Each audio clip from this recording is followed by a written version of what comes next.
안녕하세요. 중국회계 강의 이선복 교수입니다. 오늘은 재고자산에 대해서 공부를 하도록 하겠습니다. 오늘도 재고자산에 대해서 공부하는데 크게 세 카트로 나누어서 하도록 하겠습니다. 먼저 1절과 2절에서는 재고자산이란 뭐냐, 의, 분류 및 재고자산의 범위와 원가에 대해서 공부하겠고요. 그리고 두 번째 시간에는 재고자산의 수량과 단가 결정에 대한 문제, 그리고 세 번째에는 제5절에서 저가주의와 기타 추정에 의한 재고자산의 평가 문제를 각각 다루도록 하겠습니다. 우리가 지난 시간에 공부했던 내용 잠시 한번 복습하겠습니다.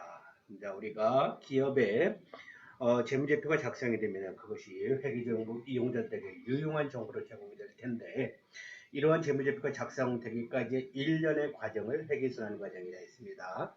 회계순환 과정을 크게 몇 단계? 6단계로 나눠져 있다고 했고요. 첫 번째가 거래의 식별, 두 번째가 분계, 세 번째가 전기, 네 번째가 수정분계, 다섯 번째가 재무제표 작성, 여섯 번째가 장부의 마감, 그러니까 총 6단계로 되어 있었다 했었죠. 그리고 이제 지난 4장에서는 특별히 그 중에서 5단계가 재무제표인데, 재무제표 중에서 특별히 IFRS 기준에 따라서 재무제표를 작성한다면, 특히 재무제표 중에서도 재무상태표하고 포괄손익계산서를 작성한다면 어떻게 작성해야 할 것이냐 하는 것들을 그 큰 틀에서 우리가 재무상태표하고 손익계산서의 그림을 지난 시간 4장에서 공부를 했습니다. 자, 그러면 그 큰 틀에서 재무제표를 본 걸 가지고 우리가 5장, 6장, 7장에 가서는 각 그거를 이제 강론으로 들어가겠습니다. 그래서 5장에서는 재고자산, 먼저 우리가 재무상태표에는 자산부채 자본 수입, 자산부채 자본이 적히잖아요. 그러면 자산 중에서 먼저 재고자산, 또 그리고 뭐 유형자산, 무형자산, 또 뭐 금융자산, 그런 식으로 강론에 들어가고, 또 이어서 뭐 부채, 자본 이런 식으로 이제 우리가 공부를 하도록 하겠습니다. 자, 그런 의미에서 우리가 5장에 먼저 재고자산, 특히 재고자산의 의의와 분류, 이 문제를 먼저 보도록 하겠습니다. 자, 먼저 재고자산의 의의와 분류입니다. 자, 재고자산이란 어떤 자산? 기업이 정상적인 영업활동을 하는 과정에서 무엇을 목적으로? 판매를 목적으로 보유하는 자산이다. 구체적으로는 상품과 제품 이런 것들을 이야기하고요. 그리고 판매를 목적으로 제품을 생산하는 과정에서 사용 또는 소비될 자산에서 원재료, 제공품, 저장품, 소모품 등이 있다. 이런 걸 재고자산이라 한다. 그래서 즉 판매를 목적으로 보유하는 자산, 상품, 판매를 목적으로 외부에서 구입해온 것은 상품이라 하고요. 그리고 판매를 목적으로 그 기업이 직접 생산한 것은 우리가 제품이라 합니다. 그리고 이러한 제품을 생산하기 위해서 그 생산 과정 중에 있는 것, 그래서 특히 원재료 생산을 위해서 외부에서 원재료 구입했어요. 원재료, 그리고 생산 과정 중에 있어요. 제공품, 저장품, 소모품 이런 것들을 모두 합해서 뭐라고 한다? 재고자산. 자, 재고자산은 회사가 소유하고 있는 자산에서 차지하는 비중이 큰 경우가 일반적이므로 재고자산의 측정 및 평가와 보고는 재무제표에 중대한 영향을 미칠 수 있다. 재고자산 자체가 어떠한 목적? 판매를 목적으로 보유하는 겁니다. 그 자체를 통해서 수익을 얻기 위한 거죠. 그렇기 때문에 재고자산이 차지하는 비중이 자산 전체 중에서 클 수 있다는 거죠. 그래서 재고자산을 어떻게 평가하고 측정하냐에 따라서 재무제표에 영향을 당연히 미칠 수 있다. 자, 그리고 세 번째는 재고자산의 판매액인 매출액에서 이에 직접 대응되는 매출원가를 차감한 금액을 매출총액이 되며, 이는 기업의 경영성과를 측정하는 중요한 지표 중에 하나가 된다. 해서 재고자산은 재고가 뭡니까? 판매가 된 것, 판매가 되지 않은 것, 판매가 되지 않고 아직 남아있는 것, 그걸 우리가 재고라고 합니다. 그래서 재고자산. 판매가 되기 전에 우리가 상품이나 제품은 재고자산. 그러면 그것이 판매가 이루어지면 뭐가 될 수 있다? 판매된 상품의 원가는 우리가 매출원가 비용이라 이렇게 부릅니다. 그런데 그 매출원가는 뭐에서 계산된다? 매출액에서 매출원가를 차감해서 매출총액이라는 계산이 된다는 건데, 그래서 결국은 매출원가가 어떻게 계산되냐에 따라서 기업의 매출총액 이익이 달라질 수 있고, 또 한편으로는 매출원가는 재고자산의 그 동면의 앞뒷면과 같은 겁니다. 매출원가가 판매가 된 거라면 재고자산은 판매가 되지 않는 자산을 얘기해요. 결국 그래서 재고자산 평가가 우리가 매출원가 계산하는 중요하게 영향을 미치고, 또 그 기업의 당기순이익이라든가 순이익에 영향을 미치는 중요한 지표가 될 수 있다. 그래서 우리가 또 재무제표, 재고자산의 회계 처리가 또 나름 중요하다 생각해 볼 수가 있겠습니다. 자, 우리가 지금까지 얘기했던 거 우리가 정리가 되어 있네요. 재고자산은 정상적인 영업활동에서 무엇을 목적으로 판매를 목적으로 보유하는 거. 무엇이 있다? 상품, 제품. 그리고 제품 생산을 위해 사용 또는 소비를 위한 거 뭐가 있다? 원재료, 제공품, 저장품, 수모품이 있다. 자, 재고자산은 총자산 중에서 구성 비율이 크다.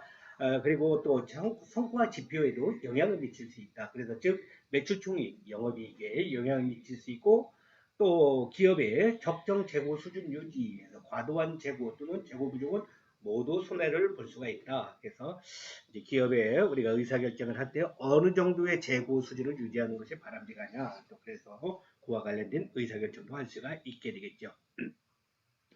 자, 재고자산의 영향입니다. 재고자산이 과대 계상되거나 누락될 경우 재무제표에 오류가 발생할 수가 있다. 그래서 재고자산을 우리가 구입을 하게 되면요. 구입을 하게 되면 그게 결국 재무상태표에 자산으로 표시가 되어 있는데 그것이 과대 계상되거나 너무 크게 계상되거나 아니면 누락, 이 표시 자체가 빠져 있어요. 그런 경우 우리가 오류가 발생할 수가 있을 텐데 어떤 오류? 예를 들어서 이런 걸 봅시다. 미착품 누락. 재고자산 상품을 구입했는데 미착, 아직 도착을 안 한 상황이에요. 그렇기 때문에 이게 잘못하면 누락이 될 수 있다 이거죠. 자, 그러면 어떠한 일이 발생합니까? 예를 들어서 기말재고와 매입채무가 동시에 과소계상된다. 그래서 우리가 상품을 보통 구입을 하면은 재고자산을 구입하면은 이렇게 차변에 재고자산, 대변에 외상으로 판매했다. 그럼 대변에 외상 매출금, 매입채무 이런 것들이 표시가 될 수 있을 텐데 이 자체가 누락된다는 거죠. 그럼 결국 뭐야? 재무상태표에서 재고자산과 매입채무, 외상매출금이 동시에 과소 표시가 될 수 있다 하는 거죠. 자, 그래서 이거는 손익계산서에 또 한편 매입과 기말재고가 동시에 과소 계상돼서 나중에 매출원가 과소 계상이 될 수 있다. 단지 매출원가와 당기순이익에는 영향을 미치지 않는다. 그래서 우리가 재고자산을 누락을 한다거나 이제 회계 처리가 잘못되면 곤란하겠다. 자, 2번의 경우에서는 기말재고만 과대 계상되고 매입채무가 정확하게 기록된 경우 이렇게 해서 예를 들어서 기말재고가 판매가 되지 않은 상품 자체 기말재고가 과대 계상이 되었다 하는 경우 어떠한 영향을 미치나 단기에 봤더니 매출원가에 과소 계상이 한다 그래요. 그럼 이것은 당기순이익에 과대 계상을 영향을 미칠 수가 있다 그래요. 무슨 얘기야? 기말재고가 과세 계상이 된다는 것은 뭐죠? 기말재고는 팔리지 않고 남아있는 것이 과대는 많다는 얘기예요. 그러면 결국 이거는 상대적으로 판매된 상품 매출원가 자체가 뭐 하게 된다? 과소계상 매출원가가 적게 표시된다는 거예요. 근데 매출원가라는 것은 뭐 비용입니다. 그러면 결국 당기순이익은 매출액에서 매출원가를 마이너스 시켜서 당기순이익을 계산하게 되는데 매출원가 자체가 과소 적게 표시가 되니까 뭐가 많아질 수 있다? 당기순이익이 많아질 수 있다. 그래서 과세 계상될 수가 있다. 이제 그런 의미에서 우리가 또 이렇게 기말재고 자산이 과대 계상돼서 또는 과소 계상되고 그렇게 되면 곤란하다. 또 이거는 단기가 그렇게 되면 차후에 이제 영향을 미치게 됩니다. 그래서 기말재고가 단기에 과대 계상이 되면 이것이 곧 이제 다음 회계년도에 기초 재고로 이렇게 넘어가게 되거든요. 그럼 그것이 과세 계상이 되고 또 매출원가가 과대 계상이 되고 나중에 당기순이익에 과소 계상에 영향을 미칠 수 있겠다. 이런 이야기를 할 수가 있겠습니다. 자, 이거를 한번 그림으로 한번 나타내 봤습니다. 기말재고 오류 두 기간에 걸친 영향, 자동 상세 오류 이렇게 되어 있네요. 오류가 없는 경우 회계 처리를 잘하는 경우입니다. 오류가 있는 경우 어떻게 차이가 있는지 보도록 합시다. 자, 일단은 우리가 기말재고와 매출원가 계산하는 식을 한번 보세요. 자, 손익계산서 그림입니다. 매출액에서 매출원가를 마이너스 시키고요. 자, 그러면 뭐가 매출액에서 매출원가를 마이너스 시키면 매출총익이라는 것이 계산되는데 한편 매출원가는 어떻게 계산하냐? 그러면 기초재고 플러스 당기매입 그 다음에 요거 두 가지 합한 거를 판매 가능원가를 합니다. 그리고 판매 가능원가에서 차감 기말재고액을 마이너스 시키면 매출총익이 계산되고 매출총익에서 판매비와 관리비를 마이너스 시키면 당기순이익이다. 요게 이제 손익계산서 그림이죠. 자, 그런 상황에서 그럼 뭐 오류가 없는 경우 이렇다 합시다. 예를 들어서 매출액이 2,000원 2,000원 있었습니다. 야, 기초재고는 500원 있고요. 단기 매입 그럼 900원. 두 개 합한 금액이 판매 가능원가는 1,400원. 거기서 기말재고가 600원이었다 합시다. 판매가 되지 않고 남아있는 재고자산 기말재고가 600원. 자, 그러면 매출원가는 얼마? 요거 500 플러스 900에서 1400에서 기말재고 600원을 마이너스 시킨 금액이 매출원가 800원이 된다 이거죠. 그러면 매출총이익은 얼마? 매출액 2,000원에서 매출원가 800원을 마이너스 시킨 것이 매출총이익이 된다 이거죠. 자, 매출총이익에서 그러면 판관비 800원을 마이너스 시키면 당기순이익 이렇게 계산됩니다. 자, 그리고 이것이 이제 다음 연도에 가서 2000X2년으로 넘어가게 되면 매출액은 2,000원 동일하다 합시다. 그리고 이제 2000X2년에 기초재고액은 얼마? 600원이 됩니다. 왜 600원이 돼? 요거는 2000X1년 기말재고 안 팔리고 남아있는 것이 다음 회계연도로 넘어가면은 기초재고가 될 수 있다는 거예요. 기초재고. 그래서 여기가 600원이 된 겁니다. 자, 그러면은 단기 매입액은 이렇다 합시다. 1200원이라 하고요. 그 다음에 판매 가능원가 이제 하면은 요거 두 개 합한 금액 1800원. 그 다음에 거기서 마이너스 기말재고 800원 하면은 1100원이고 매출 총이익은 그러면 2000원에서 요거 매출원가 1000원을 마이너스 시킨 1000원. 자, 거기서 판관비 800원 마이너스 시키면 당기순이익이 이렇게 200원이 되겠다 합시다. 자, 요거에 비해서 오류가 있는 경우 기말재고를 우리가 오류가 없는 경우는 600원이 되어 있는데 만약에 700원으로 기말재고를 과대 계상했어요. 많게 표시했어요. 자, 그런 경우 어떻게 달라지나 한번 봅시다. 자, 우리가 매출액은 그렇게 되고요. 2,000원이고요. 매출원가는 500원에서 900원 플러스 한 1,400원 금액에서 매출원가 700원 마이너스 시킵니다. 그러면은 얼마? 매출원가가 700원에서 결국 매출 총이익은 얼마? 2,000원 매출액에서 매출원가 700원 마이너스 시키면 매출 총이익이 1,300원이 된다는 거죠. 거기서 판관비를 800원을 마이너스 시키면 500원. 이렇게 해서 앞에 연도에서는 요 오류가 없는 경우에서는 매출 총이익이 1200원이 있는데 여기에서는 1300원이 될 수가 있다는 거죠. 왜 1300원이 됐어요? 기말재고가 그만큼 그대로 과대 계상이 되니까 많게 표시가 되니까 결국 뭐가 매출원가가 요 800원보다 700원 매출원가가 비용이 작게 표시됐어요. 비용이 작게 표시되니까 2,000원에서 700원, 비율 700원으로 작게 표시되니까 매출 총이익이 많아졌다는 거죠.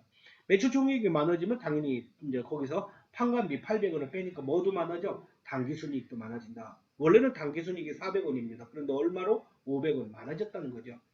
자, 그리고 이것이 이제 다음 회계연도로 영향을 미쳐. 그러면 여기가 과대 계상됐으니까 기말재고가. 그럼 이게 다음 회계연도로 넘어가면 700원 이렇게 해서 기초재고가 될 수 있겠다. 그러면 이제 기초재고에다가 단기 매입 더하고 판매 가능원가 해서 하고 기말재고액은 또 이제 이렇게 800원이다 합시다. 자, 동일하게요. 자, 그러면 여기가 1100원이 되고요. 그 다음에 이제 매출 총이익은 얼마? 매출액 2,000원에서 매출원가 1,100원을 마이너스 시키면 900원. 자, 거기서 판관비 800원 마이너스 시킵니다. 이러면 당기순이익이 100원에서 여기는 어떻게 오류가 없었던 경우는 당기순이익이 어떻게 됐어요? 400원. 그 다음에 200원이었죠. 그런데 오류가 요거 기말재고 하나를 600원을 갖다가 700원으로 100원만큼 과대 계상 시켜 놓으니까 당기순이익이 여기는 400원이 아니고 500원으로 변하고 여기는 200원이 아니고 100원으로 변한다. 이런 이야기죠. 결국은 그래서 우리가 뭐다? 기말재고액을 이제 평가, 이 얼마로 표시하는 거냐, 600원으로 할 거냐, 700원으로 할 거냐, 이 평가하는 것이 중요하다 하는 얘기가 되겠습니다. 자, 그리고 만약에 이런 적성품의 기말재고의 오류 영향 뭐 이런 이야기가 나오네요. 다음은 서주식기사의 3개년도에 손익계산서에 발췌한 것이다. 그래서 이런 자료가 있다 합시다. 이런 자료가 있는데 여기서 2000X4년 3월에 X1년 기말재고가 8,000원 과대계상됨이 발견되었다. 이러한 경우 오류가 강년도 매출총액에 미치는 영향을 분석하라. 이렇게 얘기하네요. 기말재고가 800원 과대계상이 됐대요. 그러면 어떻게 된다고? 이것이 800원이면 2000X1년은 매출총이익이 8,000원 과대계상 된다고. 매출총이익이. 왜 과대계상이 돼? 기말재고가 8,000원이 과대계상이 되면 뭐가 줄어든다? 매출원가 비용이 그만큼 줄어든다고요. 매출원가 비용이. 매출원가가 줄어들면은 매출총이익이 어떻게 된다? 많아진다. 8,000원 많아진다. 되는 거죠. 자, 그리고 이제 그것이 그 다음 연도로 가면 많아지면은 다음 연도에서는 어떻게 이제 반대 상황이 역전 상황이 발생해. 그러면 8,000원 매출 총액이 과대 계산됐던 것이 8,000원 과소계산으로 될 수가 있다. 그렇게 해서 이렇게 우리가 이제 결국은 요것들이 나중에 이제 자동 상쇄되고 하여간 그렇게 서로 일련의 어떤 그런 영향을 미칠 수 있다는 걸 여러분이 기억을 해주면 좋겠습니다. 자, 재고자산의 분류입니다. 자, 재고자산의 분류는, 자, 재고자산은 제조업은 제품을 생산하여 판매하므로 재고자산은 아직 생산 공정에 투입되지 않은 원재료는 원재료 계정에 나타나고 생산 공정에 투입되었으나 아직 생산이 완료되지 않은 원재료는 생산에 소요된 집정 농업이와 제조 관제비를 함께 제공품 계정으로 보고한다. 생산 과정이 완료되었으나 기말 현재 판매되지 않았으면 완제품으로 계정으로 보고한다. 그래서 이렇게 되어 있는데 한번 그림을 봐주십시오. 여기가 제조업이네요. 제조업, 제품을 직접 생산하는 기업이고 여기는 도소매업, 유통업, 외부에서 상품을 구입해서 이렇게 판매해서 수익을 얻는 경우고, 자, 도소매업의 경우는 이렇게 되네요. 자, 재고자산을 구입했어요. 그럼 구입한 자체가 뭐 판매를 목적으로 구입했어. 그럼 우리가 이걸 뭐라고 하죠? 상품. 상품을 매입하고 판매하고 또 판매된 상품의 원가는 뭐가 된다? 매출원가 이렇게 봅시다. 야, 그런데 그에 비해서 제조업의 경우에서는 직접 기업이 제품을 생산하는 거예요. 그러면 생산하기 위해서는 뭐가 필요해? 원재료. 어떤 자동차를 생산하기 위해서는 철강이 필요하고 뭐 타이어가 고무가 필요하고 이런 것들이 필요하겠죠. 그러면 얘들이 원재료. 그리고 거기에다가 이제 직접 제품을 생산해요. 생산 과정 중에. 그러면은 직접 재료비가 들어가고, 그 다음에 이제 직접 노무비, 제조관제비. 그래서 예를 들어서 생산지 공장에 이제 직원들의 임금이 들어갈 수가 있겠고, 기타 뭐 수도, 광열, 전력 뭐 이런 것들 제조관제비 등등이 발생할 수가 있겠죠. 그래서 이런 생산 과정 중에 요 발생한 거, 그 비용을 우리가 뭐라? 제공품 이렇게 부르자. 자, 그리고 그 제품이 완성이 됐어요. 그럼 완성이 되면 우리가 뭐야? 완제품 또는 제품이라고 할 수 있죠. 그래서 이제 완성된 거 제품인데 요때까지는 재고자산이고 요것이 판매가 되면 뭘로? 손익계산서 비용 매출원가로 넘어간다. 기억을 해주십시오. 자, 우리가 그렇게 재고자산을 분류할 수 있고요. 그리고 저 재고자산의 평가에 관한 기본 문제에서 재고자산은 이렇게 이제 기초 재고 또는 상품 제품의 원가 플러스 당기 순 매입원가 그래서 하고요. 그래서 일단 상품의 경우 먼저 생각합시다. 기초 재고 상품이 있었어요. 거기다가 단기 매입 상품, 단기 매입원가가 상품이 있어. 그러면 요거 두 가지를 합한 걸 우리가 판매 가능 원가. 처음에 있었던 건 기초 상품. 그 다음에 두 번째가 단기에 요번에 매입한 상품. 그럼 두 개 합한 것이 뭐가 돼? 판매 가능 상품. 판매 가능 원가. 거기에서 이제 그러면 실제 판매가 된 거는 뭘로? 매출원가. 재고자산 중에서 판매가 된 거는 매출원가, 손익계산서, 비용으로 가고, 자, 판매가 되지 않고 남아있는 것은 기말재고 해서 이건 재무상태표에 재고자산이라는 이름으로 남아있게 된다 하는 거 기억을 해 주십시오. 자, 재고자산의 금액은 이렇게 재고자산의 수량 곱하기 재고자산의 가격, 그래서 수량 곱하기 가격입니다. 그리고 재고자산의 수량 결정에는 재고자산에 포함될 항목, 재고자산의 수량 결정 방법이 있고, 또 재고자산의 가격에는 재고자산의 취득원가, 재고자산의 원가 흐름에 대한 각각의 가정이 있는데, 이걸 구체적으로 또 공부를 합니다. 먼저 재고자산의 법률 원가해서 상품의 매입은 상품에 대한 법적 소유권이 매입자에게 이전되는 시점에 기록한다. 일반적으로 상품을 실무에서는 상품을 받은 날에 소유권이 이전되는 것으로 간주하여 매입을 기록한다. 그래서 이제 재고자산을 우리가 또는 이제 상품을 매입하면은 매입하는 순간부터 우리 회사 상품 또는 재고자산으로 표시가 되는데 그 시점은 어떻게 할 거냐 이제 하는 거죠. 자, 그랬을 때 먼저 재고자산의 범위라는 것이 있어요. 자, 미착품과 적성품을 봅시다. 자, 미착품은 같이 읽어볼까요? 시작. 미착품은 자기 회사의 재고자산에 포함시킬 것인가, 거래 상대방의 재고자산에 포함되는 것으로 보아야 할 것인가에 대해서 분석할 필요가 있다. 그래서 어떤 상품을 구입했는데 아직 도착을 안 했어요. 그런 경우를 우리가 미착품이라 합니다. 그러면 이거를 우리 회사 상품으로 봐야 하냐, 아니면은 저쪽 아직 거래처 이상으로 상품으로 봐야 될 거냐, 우리가 두 가지로 선택을 해야 되는데 요때 이런 것이 있어요. 우리가 무역 용어 중에 선적지 인도 조건이라는 것이 있고 도착지 인도 조건이라는 것이 있어요. 자, 선적지 인도 조건의 경우에는 선적지라는 건 뭐야? 배에 어떤 재고자산을 실는 순간부터 누구 것이 된다. 매입자. 뭐 우리가 매입하는 회사다 합시다. 그럼 우리 회사의 재고자산이 되고 그때 발생한 운임은 누구 거? 우리 거. 재고자산의 상품의 원가에다 포함을 시킨다 그럽니다.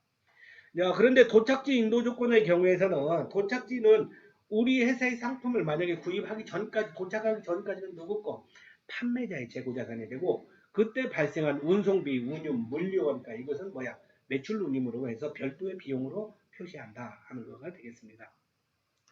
자, 그리고 이제 미착품의 경우고요. 위탁거래라는 거, 누구에게 위탁해서 상품을 팔아달라고 하는 경우 봅시다. 그런 경우 우리가 적성품이다 하는데, 자, 위탁거래란 위탁자가 수탁자에게 상품을 보내면 수탁자는 위탁자의 대리인 자격으로 수탁 제품을 소비자에게 판매하고 그 대가로 수수료를 지급받는 거래를 말한다. 이와 같은 상품을 뭐라 한다?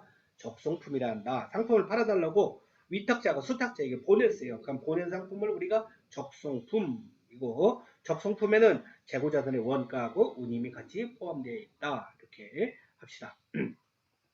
자, 우리가 조금 전에 미착상품 이야기가 나왔었는데 이렇게요. 자, 우리가 배에다 상품을 자, 여기서 수출하는 걸로 할까요? 자, 우리가 부산항입니다. 선적지. 자, 여기는 도착지. 자, LA다 합시다. 근데 배가 하와이에 지금 딱 중간에 있어. 이 하와이에 있는 이렇게 하면 이 배에 실려 있는 상품은 우리 거야. 미국 회사 거야. 이제 그런 기준할 때 우리가 선적지 인도 조건, 도착지 인도 조건 이렇게 본다는 거죠.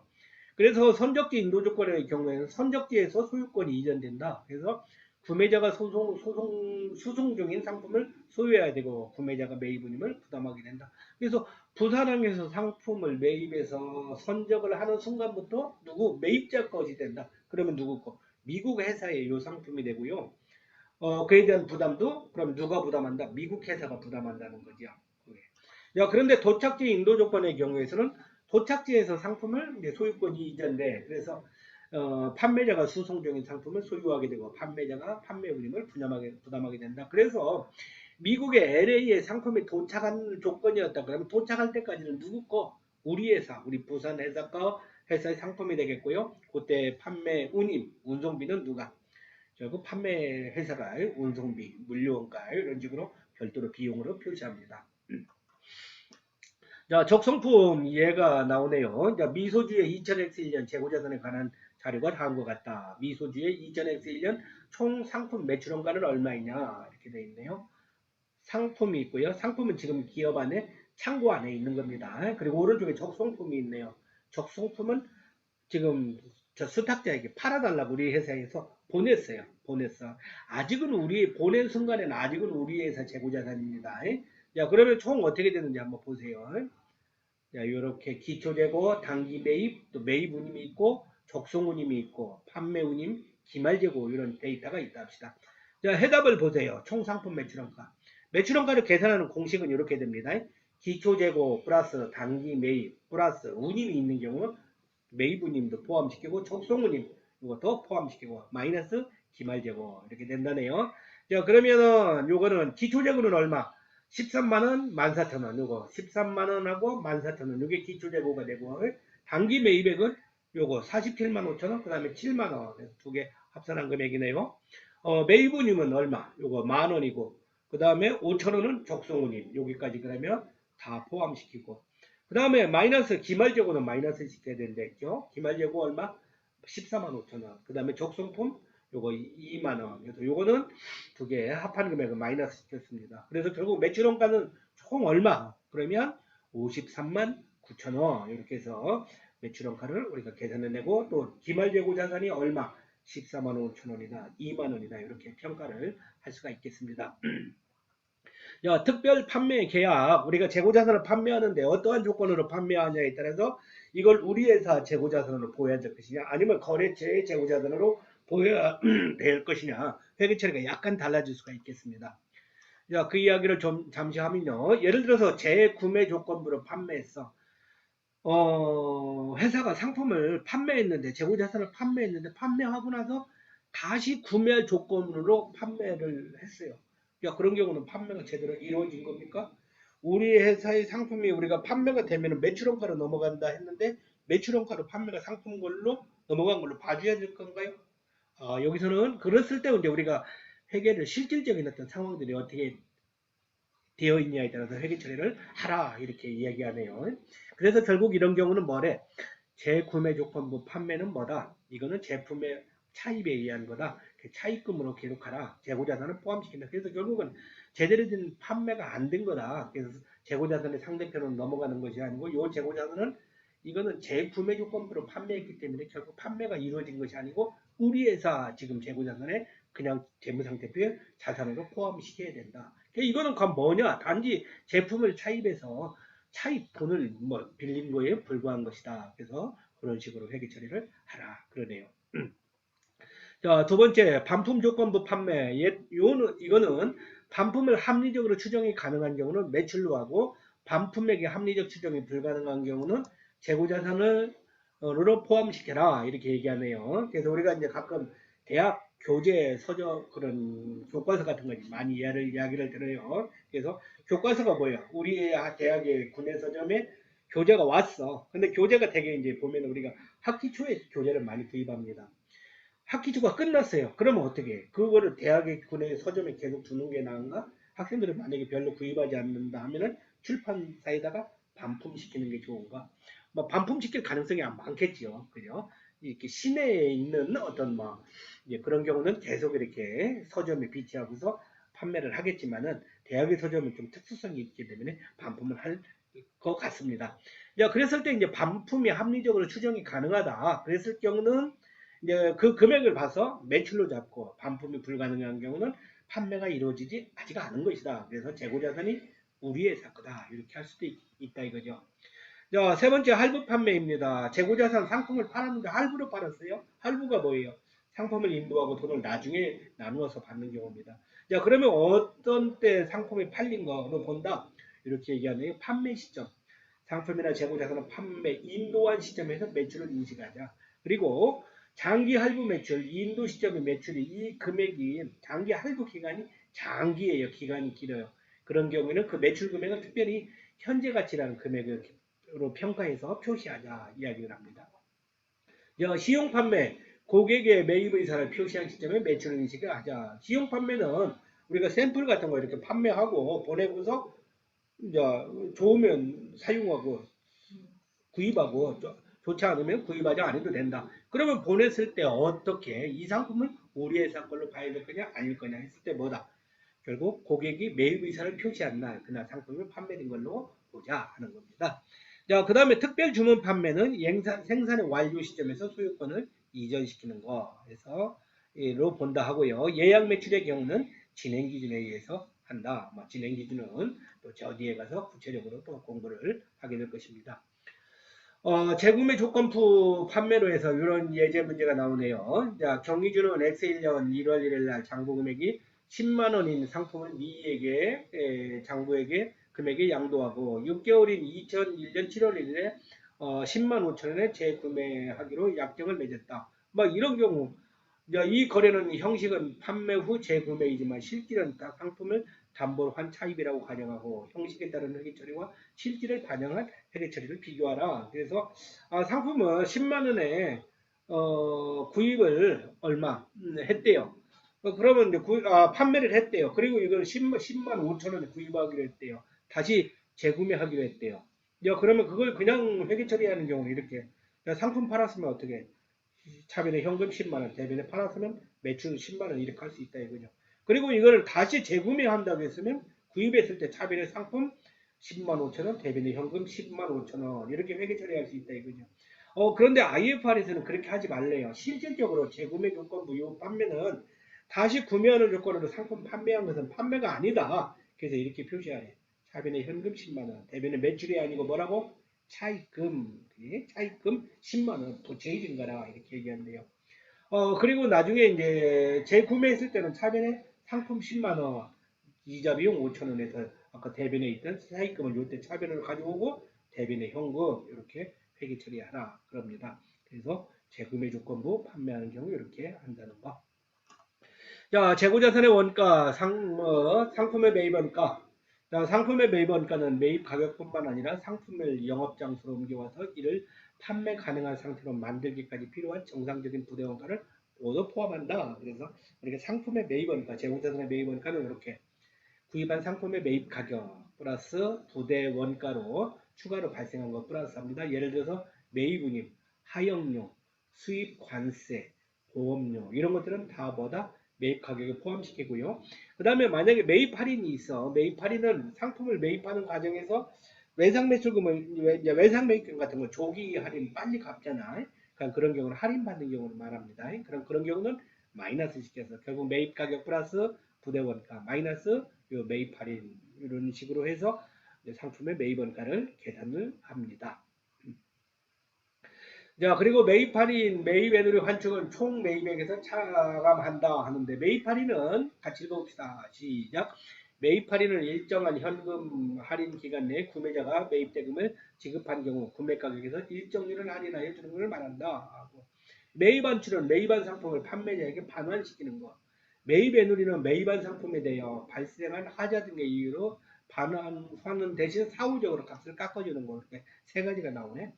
매입 할인의 경우는 현금 할인이라든가 아니면은 또 뭐 아까 우리가 외상 매입금을 빨리 갚는 경우 그만큼 값을 깎아주는 경우에 하는 경우 이제 우리가 매입 할인이라 하는 경우고요. 매입 환출은 매입했다가 상품을 되돌려 보내는 거 매입 환출입니다. 반품하는 경우 매입 애누리의 같은 경우는 하자가 있어 갖고서 돈을 깎아받는 경우 깎아주는 경우에요. 그런 경우 우리가 매입 애누리 이렇게 해서 할 수가 있겠다. 이것은 결국 뭐 매입 총 매입 금액에서 차가 마이너스 시킨다. 봅시다. 예제 5-4번 상품의 매입원가 매출원가를 계산하시오. 자, 기초재고 8만원, 단기 매입 6만원, 60만원, 부대원가 이렇게 해서 보관료 1,000원, 이렇게 매입 할인 2,000원, 매입 안출 15,000원, 기말재고 85,000원 있다 하네요. 위에서 제시된 자료에 대해 상품의 매입원가 매출원가를 산출하라. 자, 매입원가 단기 매입 플러스 부대원가 마이너스 매입 할인 마이너스 매입 안출 이런 식으로 계산하잖아요. 자, 단기 그럼 얼마? 단기 매입 금액이 얼마입니까? 60만 원이었죠. 60만 원. 그 다음에 부대 원가도 얼마? 19,000원 들어갔고요. 그 다음에 또 뭐가 있어? 그렇게 있고 매입 할인은 마이너스 시키래 2,000원. 그 다음에 뭐 매입 안출 이것도 마이너스 시키래. 그래서 하게 되면 상품의 매입 원가는 얼마? 60만 2천원. 보관료는 여기를 포함을 안 시켰네요. 자, 보관료는 여기에 상품의 매입 원가를 포함을 안 시킵니다. 자, 그러면 상품의 매출원가는 얼마예요? 매출원가는 기초재고 플러스 상품의 매입원가 마이너스 기말재고니까 자, 우리가 기초재고는 얼마? 처음에 8만원, 8만원. 거기다가 상품의 매입원가는 60만 2천원. 우리가 지금 계산했죠? 60만 2천원. 거기다 마이너스 기말재고 8만 5천원. 이렇게 계산하면은 마이너스 시키면 상품의 매출원가는 59만 7천원 계산이 되겠다. 이렇게 할 수가 있겠습니다. 자, 그 다음에 이제 제품의 원가 하는데, 만약에 회사가, 아까 도소매업 같은 경우는 우리가 재고자들은 상품이 되겠지만, 만약에 그것이 이제 제조업, 회사가 직접 제품을 생산하는 경우에요. 그런 경우는 제품 원가가 이렇게 되겠다고.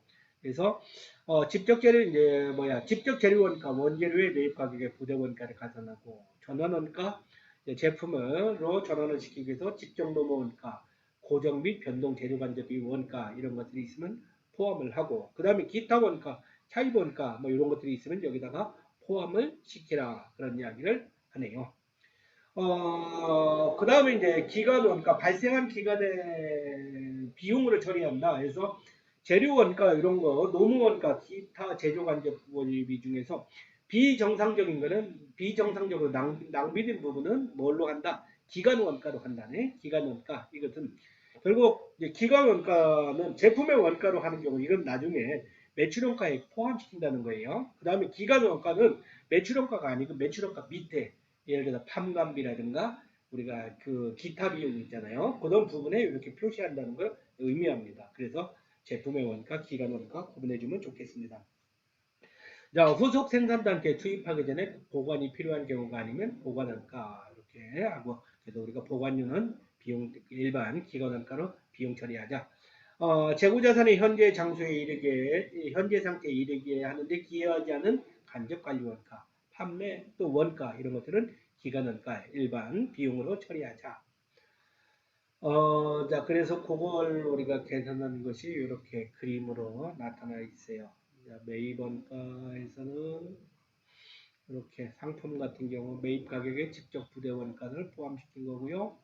그 다음에 회사가 직접 또 제품을 생산하는데 이런 노무비 이런 거 제조관적 원가가 발생했으면 이걸 포함시키고 기타 이런 것들을 포함시키면 이렇게 해서 같이 포함시키고 차입원가의 자본화라는 것은 이제 만약에 재고자산을 구입하는데 그와 관련해서 직접적으로 이제 우리가 차입금이 발생해 부채가 있어. 그럼 그와 관련된 이자 비용이 있으면 이거를 재고자산의 취득원가에 포함시키는 경우를 차입원가의 자본화 이렇게 이야기를 할 수가 있겠습니다. 제조원가 좀 내용이 많네요. 자, 은이 주는 제품을 제조하여 판매하는데 2000X 1년 관련 자료가 다음과 같다. 그래서 직접 재료원가가 개당 200원, 직접 노무원가 개당 400원. 그래서 제조간접원가 80만 원. 정상도업도에서는 8,000개에서 단위당 제조한 간접원가는 얼마? 8,000개분에 80만 원 해갖고 개당 100 이렇게 해서 계산을 할 수가 있겠다네요. 그래서 제품을 생산할 때는 결국 뭐다? 직접 재료원가, 재료비, 그 다음에 임금 등의 노무비, 그 다음에 기타 재료간접비 요걸 같이 포함해서 제품 재료원가가 될 수 있다는 거예요. 근데 이제 이것이 정상적인 조업도 정상적인 생산 과정 중에 있냐 아니면 밑에서 나와 있는 것처럼 비정상적인 관계에 나와 있냐에 따라서 회계 처리가 조금 달라질 수 있대. 2000X 1년 은의 주식계산의 실제 조업도가 다음과 같다고 가정하고 제품 단위당 제조 원가와 기타 비용에 포함될 부분을 구입하라. 7,000개 비정상적으로 낮은 조업도 7,900개 정상조업도와 유사하다고 봄. 9,000개 정상조업도보다 높음에서 정상조업도가 이제 8,000개라고 예상했는데 7,900개는 거의 유사하네요. 그러면 나머지 7,000개 나오는데 9,000개는 다른 경우 우리가 이제 회계 처리를 한번 해봐라. 그러네. 제조원가 계산했습니다. 7,000개 생산했어요. 정상 조업도 하는데 이렇게 했네. 단위당 제조원가는 200원 플러스 400원 해서 또 100원 해서 개당 700원 하고 영업의 비용에서 제조관제비 마이너스 뭔가 제조관제비 배부액에서 이제 80만원 마이너스 100원 개당 100원 곱하기 7,000 원이요. 그러면 이것이 10만원 뭔가 이렇게 계산을 할 수가 있겠다 하고 여기는 7,900개의 경우는 똑같이 계산을 했는데 여기가 어떻게 됩니까? 이제 이것이 개당 금액 개당 700 여기 개당 이제 얼마나 200 플러스 200원 플러스 400원 해서 그 다음에 이제 7,900원에 80만 돼 있네요. 그래서 이것이 700 1점 개당 3원 이렇게 돼요. 영업의 비용 없음. 9,000개는 영업의 비용 없음. 뭐 이렇게 해서 하여간 우리가 이제 정상 이제 조업도가 어떤 관계에 있냐에 따라서 이제 이걸 영업의 비용으로 비정상적인 부분에 대한 경우에서는 이제 영업의 비용을 이렇게 10만 원을 처리를 해버리고 그 다음에 이제 유사하거나 오히려 높은 경우는 이제 영업의 비용을 처리를 하지 않고 이제 이런 것들은 결국 이제 발생한 비용들은 이제 제품의 재료원가도 포함시키는 식으로 회계 처리가 되겠습니다. 자 마지막 요거 그림 하나만 더 보고서 자 마쳐 들어갈게요. 기업이 제품을 직접 생산하는 경우입니다. 하면 제품 이제 제조원가 명세서 이런 경우 어떻게 제품 생산했는가 이거를 표로 하나로 작성한 것이 제조원가 명세서입니다. 그래서 직접 재료원가에서 재료원가, 그 다음에 직접 노무원가, 그 다음에 이제 제조 간접원가 해서 세 가지를 이제 포함시켜서 단기 총 제조원가를 계산하고요. 거기다 기초제공품 이제 에다가 이제 기말제공품 마이너스 시키면은 결국 단기 제품 제조원가가 31만 8천원 원 이렇게 계산이 될 수 있다는 거. 재료비는 마찬가지로 다시 기초 재료비 14,000원이다. 단기 재료 매입원가 13만원, 기말 재료가 마이너스 17,000원 하면 12만 7천원 되어 있고요. 자, 직접 노무비에는 급여, 퇴직급, 생산직 직원의 급여 여기에 포함되겠습니다.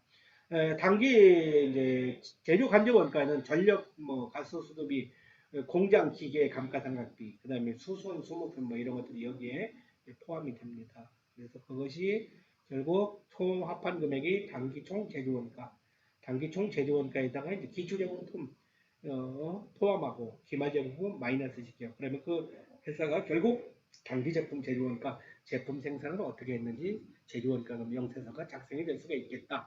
제품 제조원가 명세서는 기본 재무제표에는 포함이 되지 않습니다. 그럼에도 불구하고 기업이 제품 생산을 어떻게 했는가를 나타내기 때문에 나는 또 중요한 하나의 회계보고서다 이야기를 할 수가 있겠습니다.